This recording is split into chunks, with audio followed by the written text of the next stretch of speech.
اللہ اکبر۔ بلکہ کیا فرمایا، تلکر رسول فضلنا بعضهم علی بعض، رسول بھی آپس میں برابر نہیں ہے۔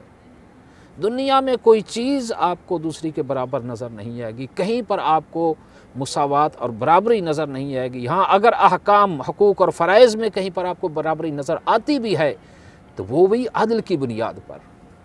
جی، عدل کا تقاضا وہاں یہی ہے کہ یہاں حقوق و فرائض کی برابری ہونی چاہیے، سبحان اللہ۔ یعنی نظام عدل پر یہ سب قائم ہے۔ تو اس سے اس نظریے اور عقیدے کی ایک تو نفی ہو جاتی ہے کہ جو یہ نظریہ ہے کہ سب برابر ہیں، یہ سب برابر والے نظریے اور عقیدے کی اس سے نفی ہو جاتی ہے کہ دنیا میں وہ پروردگار جس نے دنوں کو بھی برابر نہیں بنایا، جی، مہینوں اور سالوں کو برابر نہیں بنایا، جی، بلکہ کیا فرمایا، ان عدت الشہور عند اللہ 12 فی کتاب اللہ یوم خلق السماوات والارض، کہ اللہ کی کتاب میں، اللہ کے علم اور اس کتاب تکوین میں اللہ کے نزدیک سال کے مہینے 12 ہیں، مہینوں کی تعداد 12 ہیں۔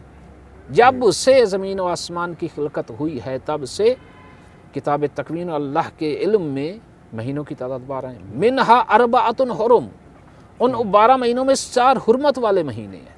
سبحان اللہ۔ تو مہینے بھی آپس میں برابر نہیں ہیں، دن برابر نہیں ہیں۔ جی، جمعے کے دن کو دیکھو، باقی دنوں پر فضیلت ہے۔ جی بالکل۔ تو اسی طرح ماہ رمضان المبارک، اس کو سال کے باقی تمام مہینوں پر فضیلت حاصل ہے۔ سبحان اللہ۔ تو جس نے دن، مہینے، سال برابر نہیں بنائے، انبیاء برابر نہیں بنائے، وہاں یہ کیسے کہہ سکتے ہیں کہ سب برابر سب برابر ہیں؟ سبحان اللہ۔ تو پروردگار نے ماہ رمضان المبارک کو خاص فضیلت عطا فرمائی ہے، اور ماہ رمضان المبارک کی سب سے پہلی فضیلت تو یہی ہے کہ پورے 12 مہینوں میں سے واحد مہینہ ہے ماہ رمضان المبارک کا، جس کا قرآن میں باقاعدہ نام کے ساتھ ذکر ہوا ہے، شہر رمضان الذی انزل فیہ۔ سبحان اللہ، سبحان اللہ۔ حتیٰ کہ وہ جو حرمت والے 4 مہینے بتائے کہ منہا اربعۃ حرم، کہ ان میں سے 4 مہینے ایسے ہیں جو حرمت والے ہیں، ان کا بھی قرآن نے نام نہیں لیا۔ وہ 4 مہینے ماہ رجب، ذیقعد، ذی الحج اور ماہ محرم، یہ 4 مہینے حرمت والے مہینے، لیکن قرآن میں ان میں سے کسی مہینے کا نام ذکر نہیں ہے۔ یہ ماہ رمضان المبارک کی فضیلت ہے کہ اس کا قرآن میں خصوصیت کے ساتھ نام لیا گیا۔ سبحان اللہ۔ پھر دوسری فضیلت یہ ہے کہ شہر رمضان الذی انزل فیہ القرآن، کہ یہ وہ مہینہ ہے کہ جس میں ہدایت بشریت کا انتظام ہوا، پورے انسانیت کے لیے دستور حیات یعنی قرآن کریم جس میں نازل کیا گیا، یہ وہ مہینہ ہے۔ اور پھر یہی وہ مہینہ ہے کہ جس میں لیلۃ القدر بھی ہے۔ لیلۃ القدر خیر من الف شہر، وہ رات جو 1000 مہینوں سے بہتر ہے، وہ رات بھی اسی مہینے میں سبحان پروردگار نے اللہ، رکھی۔ سبحان اللہ۔ تو یہ ماہ رمضان المبارک کی فضیلت ہے۔ اور پھر ماہ رمضان المبارک کو اللہ نے ایسی فضیلت عطا کی کہ جو کسی اور مہینے کو عطا نہیں کی۔ پروردگار نے اس مہینے کو اپنی طرف نسبت دی ہے۔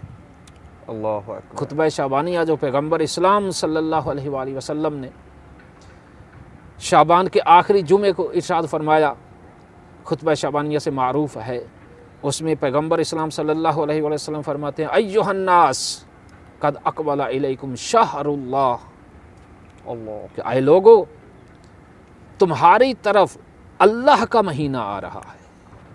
سبحان اللہ۔ پروردگار نے اس ماہ رمضان مبارک کو اپنی طرف نسبت دی ہے، اس کو اللہ کا مہینہ کہا گیا ہے۔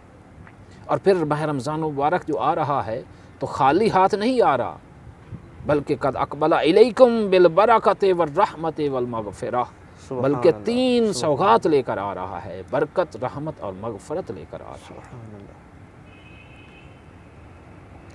شہر ہوا عند اللہ افضل الشہور، یہ وہ مہینہ ہے کہ جو اللہ کے نزدیک تمام مہینوں سے افضل ہے۔ ایامہ افضل الایام ولیالیہ افضل اللیالی وساعاتہ افضل الساعات، اس کے دن باقی دنوں سے افضل ہیں، اس کی راتیں باقی راتوں سے افضل ہیں، اور اس کے ساعات اور گھڑیاں باقی ساعات اور گھڑیوں سے افضل اور بہتر ہیں۔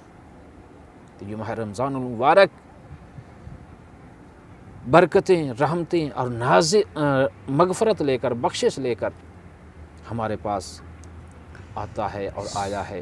اللہ کا شکر ہے کہ اس سال بھی پروردگار نے ہمیں ماہ رمضان المبارک نصیب فرمایا ہے، اور دعا ہے کہ پروردگار ہمیں اس ماہ رمضان المبارک کی برکات اور رحمت اور مغفرت سے مستفید ہونے کی توفیق عطا فرمائے۔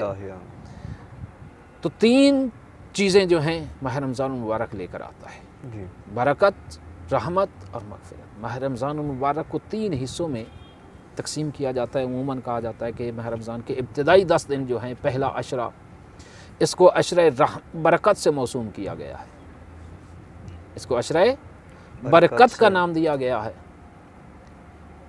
تو پہلے عشرے میں پروردگار کی طرف سے انسانیت اور اس کائنات کے اوپر برکتیں نازل ہوتی ہیں ماہ رمضان المبارک کی برکت کی وجہ سے۔ تو اب میں چند ایسی چیزیں اور ایسے کام اپنے ناظرین کی خدمت میں عرض کرنا چاہوں گا کہ جو باعث برکت بنتے ہیں۔ اسباب برکت مختلف ہیں، بہت سارے اسباب برکت ہیں، ان میں سے چند اسباب جو باعث برکت ہوتے ہیں اور سبب برکت ہوتے ہیں، ان کا میں اپنے ناظرین کے لیے ذکر کروں گا۔ سب سے پہلی چیز اور اہم ترین سبب برکت جو ہے ایمان کے بعد، وہ ہے تقوی۔ اللہ اکبر۔ سورہ اعراف آیت نمبر 96 میں پروردگار ارشاد فرماتا ہے، لو ان اہل القری آمنوا واتقوا لفتحنا علیہم برکات من السماء والارض، کہ اگر اہل قری، یہ بستی والے، یہ لوگ اگر ایمان لے آتے اور تقوی اختیار کرتے تو ہم ان کے اوپر برکات کے دروازے کھول دیتے۔ سبحان اللہ۔ لفتحنا علیہم برکات من السماء والارض، زمین و آسمان کی برکات کے دروازے ہم ان کے اوپر کھول۔ اللہ اکبر۔ تو یہ برکت کا سب سے اہم ترین اور پہلا سبب ایمان کے بعد تقوی ہے۔ دوسری جگہ کیا ارشاد فرمایا، وَمَن يَتَّقِ اللَّهَ يَجْعَل لَّهُ مَخْرَجًا، کہ جو تقوی الہی اختیار کرے گا، پروردگار اس کے لیے مخرج یعنی ہر مشکل سے نکلنے کا راستہ قرار دے گا۔ سبحان اللہ۔ اس کو تنگ گلی میں نہیں چھوڑے گا، اللہ اکبر۔ پروردگار اسے ہر مشکل سے نکلنے کی راہ عطا کرے گا۔ اللہ اکبر۔ وَيَرْزُقْهُ مِنْ حَيْثُ لَا يَحْتَسِبُ، اور اسے وہاں سے رزق عطا کرے گا جہاں اس سے اس کا گمان ہی نہیں ہوگا۔ سبحان اللہ۔ ایسی جگہوں سے پروردگار اسے رزق عطا کرے گا۔ دوسرا سبب برکت کا، بسم اللہ الرحمن الرحیم، کہ ہر کام سے پہلے بسم اللہ کا پڑھنا یہ باعث برکت ہے۔ سبحان اللہ۔ امام رضا علیہ السلام پیغمبر خدا صلی اللہ علیہ وآلہ وسلم سے ایک حدیث نقل فرماتے ہیں۔ امام رضا سے منقول ہے کہ پیغمبر اسلام صلی اللہ علیہ وآلہ وسلم نے فرمایا، حدیث قدسی کے جملے ہیں جی، کہ قال اللہ تبارک و تعالی اذا قال العبد بسم اللہ الرحمن الرحیم، کہ جب بندہ بسم اللہ الرحمن الرحیم کہتا ہے تو قال اللہ عز و جل، تو اس وقت پروردگار ارشاد فرماتا ہے، بدأ عبدی باسمی، میرے بندے نے اپنے کام کا آغاز اور ابتدا میرے نام سے کیا ہے۔ وحق علی ان اتمم امورہ وابارک لہ فی احوالہ، میرے بندے نے اپنے کام کی ابتدا میرے نام سے کی ہے، پس مجھ پر اس کا حق ہے کہ میں اس کے کاموں اور اس کے امور کو کامیابی کے ساتھ ہمکنار کروں، وابارک لہ فی احوالہ، اور اس کے کاموں میں برکت ڈال دوں۔ سبحان اللہ، سبحان اللہ۔ تو یہ بسم اللہ الرحمن الرحیم کا پڑھنا یہ بھی برکت کے اسباب میں سے ایک بہترین سبب ہے، اور یہ سلام کرنا یہ بھی اسباب برکت میں سے ایک سبب ہے۔ سلام اسلامی آداب اور اسلامی شعار میں سے ایک شعار ہے، اخلاق اسلامی میں سے ایک خلق ہے سلام کرنا۔ پیغمبر اسلام صلی اللہ علیہ وآلہ وسلم سلام کرنے کی بڑی پابندی کرتے تھے اور ہمیشہ پہلے سلام کیا کرتے تھے۔ سبحان اللہ۔ یہ آداب اسلامی میں سے ہے، لیکن افسوس کے ساتھ کہنا پڑتا ہے کہ آج ہم نے اپنے استحسان ذاتی کی بنیاد پر یعنی جو خود کو اچھا لگتا ہے اسے اور اپنی مرضی کے کلمات کو سلام کی جگہ استعمال کرنا شروع کر دیا ہے، حالانکہ اسلامی آداب و شعار میں سے سلام ہے۔ اور پیغمبر اسلام صلی اللہ علیہ وآلہ وسلم کی حدیث مبارک ہے کہ اذا دخل احدکم بیتہ فلیسلم، جب تم میں سے کوئی شخص، تم میں سے کوئی بھی گھر میں داخل ہو، اپنے گھر میں داخل ہو تو فلیسلم، اسے چاہیے کہ وہ سلام کرے۔ فإنہ ینزل البرکۃ وتؤنسہ الملائکہ، کیونکہ یہ سلام کرنا جو ہے یہ باعث برکت ہے، اس سے برکتیں نازل ہوتی ہیں۔ وتؤنسہ الملائکہ، اور جو شخص سلام کرتا ہے ملائکہ کو اس سے انس و محبت ہو جاتی ہے، سبحان اللہ، ملائکہ اس سے انس و محبت کرنے لگتے ہیں۔ سبحان اللہ۔ تو یہ سلام بھی برکت کے اسباب میں سے ایک سبب ہے۔ تیسرا سبب برکت تلاوت قرآن کریم، قرآن کریم کی تلاوت کرنا یہ بھی اسباب برکات میں سے ایک برکت ہے۔ اور یہ ماہ رمضان المبارک ویسے بھی قرآن کی بہار کا مہینہ ہے، سبحان اللہ، اس میں ویسے بھی قرآن کریم کی تلاوت کا بہت اجر اور ثواب ہے، اور یہ قرآن کریم بھی باعث برکت اور سبب برکت ہے۔ قرآن کریم کی بھی تلاوت سبب کا برکت کا سبب ہے۔ پیغمبر اسلام صلی اللہ علیہ وآلہ وسلم فرماتے ہیں اجعلوا لبیوتکم نصیبا من القرآن اذا قرئ فیہ القرآن تیسر علی اہلہ وکثر خیرہ، کہ اپنے گھروں میں قرآن کا ایک حصہ قرار دو، اپنے گھروں میں قرآن کا ایک حصہ قرار دو۔ اذا قرئ فیہ القرآن، جب کسی گھر میں قرآن کی تلاوت کی جاتی ہے تو تیسر علی اہلہ، تو اس گھر والوں پر آسانیاں پیدا ہو جاتی ہیں، اس گھر والوں کے لیے جس میں قرآن کی تلاوت ہوتی ہے ان کے امور میں آسانیاں میسر ہوتی ہیں، آسانیاں پیدا ہوتی ہیں۔ وکثر خیرہ، اور ان کی خیر و برکت میں اضافہ ہوتا ہے، خیر زیادہ ہوتی ہے۔ وَكَانَ سُكَّانُهُ فِي زِيَادَةٍ، اور اس گھر میں رہنے والوں میں اضافہ ہوتا ہے۔ سبحان اللہ۔ وَإِذَا لَمْ يُقْرَأْ فِيهِ الْقُرْآنُ ضِيقَ عَلَىٰ أَهْلِهِ، اور جس گھر میں قرآن کی تلاوت نہیں ہوتی وہ گھر اہل گھر پر تنگ کر دیا جاتا ہے، اللہ اکبر، اس گھر میں رہنے والوں کے لیے تنگیاں پیدا ہوتی ہیں۔ اللہ اکبر۔ وَقَلَّ خَيْرُهُ، ان کے خیر اور برکت میں کمی واقع ہوتی ہے۔ اللہ اکبر۔ وَكَانَ سُكَّانُهُ فِي نُقْصَان، اور اس گھر میں رہنے والے ہمیشہ کمی اور نقصان کا شکار رہتے ہیں۔ اللہ، تو اس روایت سے تو یہ اندازہ ہو گیا نا آج کل معاشرے میں جس طرح اکثر افراد پریشان ہوتے ہیں، تو شاید اس کی وجہ یہی ہو کہ قرآن مجید کی ظاہر ہماری وجہ یہ ہے اسلامی تعلیمات سے دوری، جی، قرآن کے احکام اور اسلام کے احکام کو نہ سمجھنا اور ان پر عمل پیرا نہ ہونا، یہی ہمارے اس کی بدبختی کی علامت ہے، اللہ اکبر، معاشرے میں تنگیوں کا، سختیوں اور پریشانیوں کا باعث ہے۔ اللہ، قرآن مجید میں ارشاد ہے، آیت ہے قرآن، یہ پروردگار ارشاد فرماتے ہیں وَمَنْ أَعْرَضَ عَنْ ذِكْرِي فَإِنَّ مَعِيشَتَهُ ضَنْكَ، کہ جو میرے ذکر سے اعراض کرے گا، منہ موڑے گا، فَإِنَّ مَعِيشَتَهُ ضَنْكَ، تو اس کی روزی تنگ ہو گئی، یعنی ہم اس کی زندگی تنگ کر دیں گے۔ اللہ اکبر، اللہ، وَيُحْشَرُ يَوْمَ الْقِيَامَةِ أَعْمَىٰ، اور قیامت کے دن میں وہ اندھا محشور ہوگا۔ اللہ اکبر۔ تو یہ قرآن، تلاوت قرآن اللہ کا ذکر ہے، باعث برکت ہے، سبب برکت ہے، اور قرآن ماہ رمضان مبارک تو ویسے ہی بہار قرآن ہے۔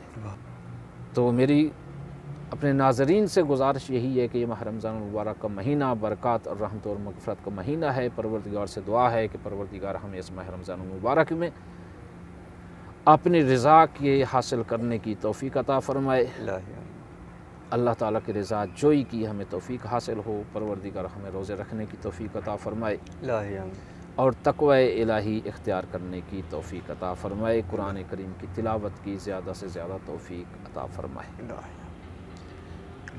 اور جی آغا صاحب ماشاءاللہ آپ نے ماہ مبارک رمضان کی فضیلت کے حوالے سے اور خاص کر جو قرآن مجید کی تلاوت کی فضیلت کے اعتبار سے آپ نے گفتگو فرمائی اور قرآن مجید کی تلاوت کے فوائد بتائے، تو ماشاءاللہ بڑی اچھی گفتگو تھی۔ خدا آپ کو سلامتی عطا فرمائے۔ جیسا کہ آغا جان آپ جانتے ہیں کہ پروگرام کے آخر میں ہم ایک فقہی سوال کرتے ہیں، تو آج کا ہمارا جو سوال ہے وہ ماہ مبارک رمضان میں نیت کے حوالے سے ہے کہ روزے کی جو نیت ہے وہ کیسے کی جائے گی، یعنی ایک پورے مہینے کی بھی نیت کی جا سکتی ہے یا فرداً ہر دن کی علیحدہ علیحدہ نیت کرنی پڑے گی؟ اس پر تھوڑی سی روشنی ڈالیے۔ جی نیت دیکھیں، نیت کا معنی کیا ہے؟ جی قصد یعنی دل میں ارادہ۔ عام طور پر یہ عربی میں ایک جملہ بھی ہے، واب صوم غدیت نویت من شہر رمضان، واب صوم غد نویت من شہر رمضان، میں کل کے روزے، رمضان المبارک کے کل کے روزے کی نیت کرتا ہوں۔ جی ٹھیک ہے، نیت کا معنی ارادہ، قصد۔ جی اس میں الفاظ بولنے کی ضرورت نہیں ہے، صرف پہلی بات یہ ہے کہ نیت کا مطلب یہ ہے کہ روزہ رکھتا ہوں قربتاً الی اللہ، یہ نیت ہے۔ جی اب اگلا سوال یہ ہے کہ آیا ہر روز الگ نیت کرنا ضروری ہے یا پورے ماہ رمضان المبارک کی اکٹھی نیت کر سکتے ہیں؟ صحیح ہے، جی تو پورے ماہ رمضان المبارک کے روزوں کی ابتداءً اکٹھی نیت کر سکتے ہیں کہ میں انشاءاللہ اس ماہ رمضان المبارک کے پورے روزے قربتاً الی اللہ رکھوں گا، اور یہ نیت جو ہے یہ رات کو واقع ہونی چاہیے۔ ہر دن کی نیت بھی کرنی ہے، بہتر یہی ہے کہ پورے ماہ رمضان المبارک کی نیت بھی کریں اور پھر روزانہ بھی ہر روزے کی نیت کریں، اور نیت یہ رات کو واقع ہونی چاہیے۔ رات کو واقع ہونے چاہیے کا مطلب یہ طلوع فجر سے پہلے، طلوع فجر سے پہلے رات ہوتی ہے، یعنی طلوع فجر کے بعد نہیں بلکہ اس سے پہلے نیت کر لینی چاہیے۔ اس لیے کہتے ہیں کہ سحری کا ٹائم ختم ہو گیا، یہ نیت کر لو، کلی کر لو۔ جی جی تو اس وقت نیت ہونی چاہیے کہ میں ماہ رمضان المبارک کا روزہ رکھتا ہوں قربتاً الی اللہ، نیت ہو گئی۔ پورے ماہ رمضان المبارک کی نیت بھی کرنی چاہیے اور روزانہ ہر روزے کی نیت بھی کرنی چاہیے، بہتر یہی ہے۔ وہی اکٹھی بھی کر سکتے ہیں، الگ الگ بھی ڈیلی کر سکتے ہیں۔ وما علینا الا البلاغ۔ جی آغا جان بہت شکریہ، آپ ہمارے پروگرام میں تشریف لائے، خداوند متعالی آپ کو سلامتی عطا فرمائے۔ جی محترم ناظرین، آپ دیکھ رہے تھے پیام رمضان، اور آج ہمارے ساتھ شریک گفتگو تھے جناب حجت الاسلام والمسلمین آغا مولانا ارشاد حسین جعفری صاحب، جنہوں نے ماہ مبارک رمضان کی فضیلت کے اعتبار سے اور خصوصاً ماہ مبارک رمضان میں قرآن مجید کی تلاوت کے حوالے سے گفتگو فرمائی اور بہت ہی خوبصورت انداز سے گفتگو فرمائی، تو ہم ان کے شکر گزار ہیں، یہ ہمارے پروگرام میں تشریف لائے۔ اسی کے ساتھ پروگرام کا اختتام کرتے ہیں۔ والسلام، اللہ نگہبان۔